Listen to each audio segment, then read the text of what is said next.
Welcome everyone to the SellOut Show, where we are always sold out. I am Diana Guerin, and I am the co-founder of Trade Show Makeover, where we help people stop leaving money on the trade show floor. Hey everyone. Hey Diana. I'm Sean Carroll Sandy. I'm the Chief Revenue Officer of the Selling Agency, where we coach humans how to sell to other humans. Because if you're selling like a blood-sucking vampire, leaving people drained, then they're just going to start avoiding you. That's exactly right. Like a lot. Exactly right. All right, so you came up with the topic today. I think it's a fantastic topic.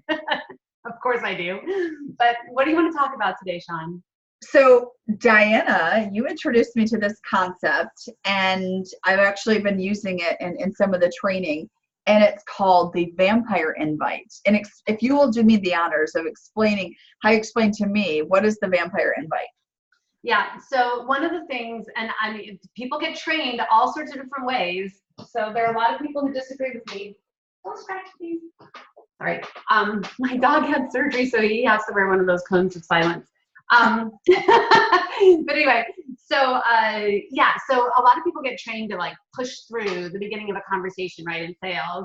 But what I found is that there's a mythology about vampires that I apply to sales. So there's something true about vampires. So you know that a vampire will not be able to come into your house and hurt you unless you invite him in. I had no idea that you have to invite them over the threshold before they can do you harm. Now, right. It's not that we want to do people harm. We want to be invited in to have a conversation. And yeah, you're right. So many times you answer a call and it's, hey, Diana, this is Sean from the Selling Agency, and I'm calling because of this, and I want to talk to you about this. And you're like, people's fight or flight. Right. Their walls go up and they're thinking, how do I stop this train wreck from happening?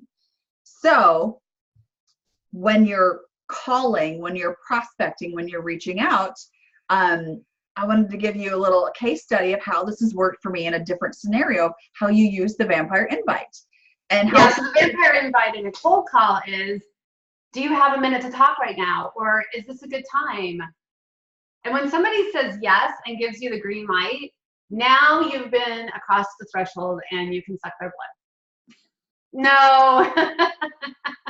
Yeah. Well, and the other thing in a cold call too is you combine the vampire invite with the social contract and get them to invite you in. Hey, Diana, this is Sean Sandy from the Selling Agency.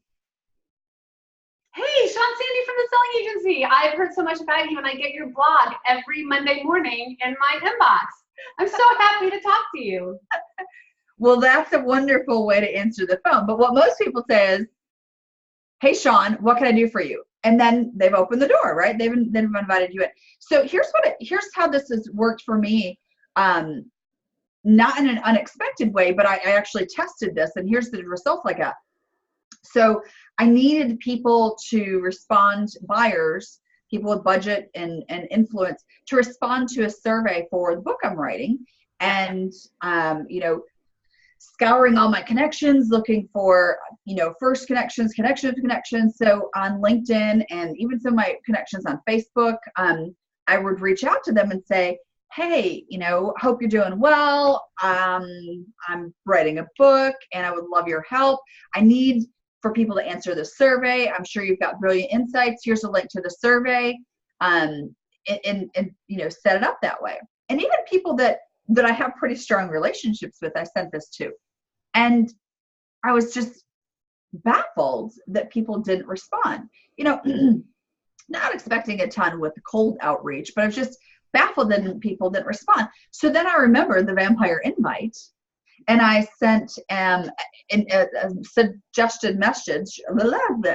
Yes, a suggestion message. I sent them a message and said, hey, Diana, great post about this, whatever. It made me think that you might be able to help me with some data I'm collecting for a book I'm writing. Would you be able to answer a short survey? And did not include the survey and just left it at that. I explained what I was doing, short, brief, sweet, and then I asked if they would be willing to help. And man, I got 3 times the responses. Wow. Yeah, sure, ready to help, send the survey. And then I sent the survey, and then they completed the survey. So people don't want to feel imposed upon. They want to be asked if they can help versus you assuming that they're going to help or you assuming that they're going to respond. It was amazing. 3 times the response rate when I did it that way. That is so huge. Yeah. Yeah. I mean, I never thought about how the Vampire Open works in anything but a phone conversation, right? I like, what if people started applying that to their email tactics? Yeah. Email, LinkedIn, or even, conversations. It's, Nancy Bleaky has a great post about, quit small talk, make smart talk. When you first meet someone or you're at a discovery meeting or, it's the first meeting, rather than diving in and asking all these questions and getting invasive, can you not soften it up, but can you start in a really smart way that gets them engaged so it's more of a back and forth conversation and by asking a good question. Hey, Dinah, before we start, can I ask, why were you willing to accept the meeting? And just get them to invite you in. Even though they did technically invite you in, you're still not in their personal space. You're not in their monkey sphere yet. You're not, you're not there yet. So you've still got to be asked to across that threshold, essentially. Yeah. Wow. Yeah. That's just giving me such great ideas right now about some people I want to reach out to. Oh, good. Yeah. Well, and I think a lot of people, it's just like, it's like the reason people run over you in that phone call is they don't want to give you the chance to say, I can't talk right now. I'm too busy or whatever. And people think, oh, I just keep talking and keep them on the phone. That eventually, eventually what? What do we think will happen? Eventually they'll not notice that we're trying to dump all over them. Eventually you will beat them to the ground and they will submit to your sales call. Exactly. So it's hard. It's really hard too. Like in teaching sales teams who write their own communication, that's not the, outbound sales. It's not the marketing team doing it, but in teaching sales teams to ask for the minimal, least risky thing, it's been really hard. It's a hard transition for people who want to say, I'm Sean Sandy with the selling agency. And at the selling agency, we do this, this, this, and this, and this. And I'm reaching out to you because I wanted to see if we could partner and I could build your sales team and we could fall in love and make babies. Like, that's a lot for the first email. We can make sales babies. We can make sales babies. Yeah, it's just a lot for the first email, and some of the pushback that I've gotten has been like, well, but they don't know what we do, and then my response is, if you can't tell them in a 5-word, if they can't get your value proposition or a clue in 5 words of why you're reaching out because they have this problem and you provide the solution, then what you do is either way too complicated or you're not reaching out to smart enough people.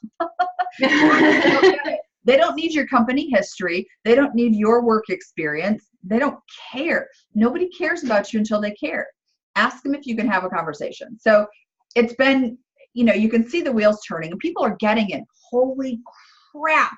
My sales teams are getting so much more response by taking all the unnecessary bullshit out of messaging and just asking for the smallest thing to get across the threshold. Yeah. Mm-hmm.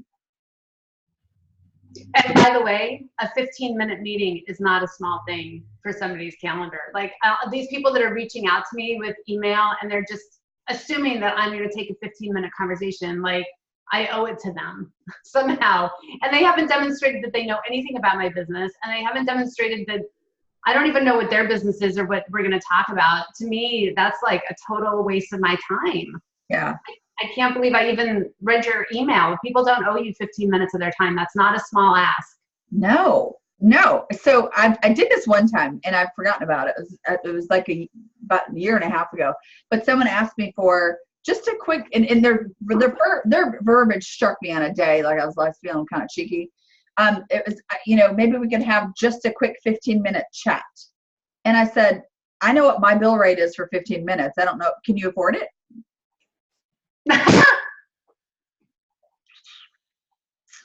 I didn't hear back from them. I love that. I would be happy to talk to somebody for 15 minutes at my bill rate. Yeah, exactly. Here's my, send it to my, PayPal or whatever, and I'll put that on the calendar.